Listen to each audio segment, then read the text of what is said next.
rokok ilegal tersebut melanggar ketentuan peraturan perundang-undangan. Bea Cukai Loksmawe Provinsi Aceh memusnahkan 1 juta batang lebih rokok ilegal. Pemusnahan dilakukan dengan cara dipotong dan kemudian dibakar.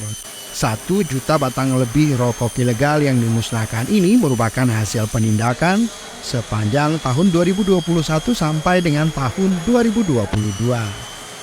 Kepala Kantor Bea Cukai Loksmawe Agus Siswadi mengatakan 1 juta batang lebih rokok ilegal berbagai merek tersebut merupakan hasil penindakan sebanyak 744 kali. Diperkirakan nilai barang yang dimusnahkan sekitar 1,2 miliar rupiah lebih, serta potensi kerugian negara atas peredaran rokok ilegal tersebut mencapai 1,1 miliar rupiah. Menurutnya, modus pelanggaran yang dilakukan atas peredaran rokok ilegal yakni menjual rokok tanpa dilekat pita cukai dan pita palsu. Operasi ini hasil penindakan operasi dari tahun 2021 sampai tahun 2022.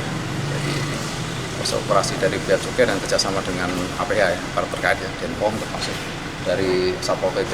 Iya, ini kebanyakan memang hasil sitaan dari toko, walaupun sebagian memang dari kiriman ya. Ada yang dari kiriman daerah lain, ternyata setelah ada informasi bahwa BKC yang dikirim ilegal, dilakukan pengecekan ternyata benar memang polos. Kemudian ada yang pita cukainya bekas, kemudian ada yang palsu.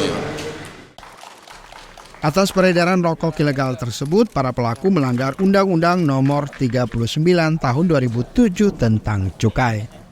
Penindakan rokok ilegal ini dilakukan untuk menciptakan iklim usaha yang adil serta upaya pengamanan penerimaan negara di bidang cukai.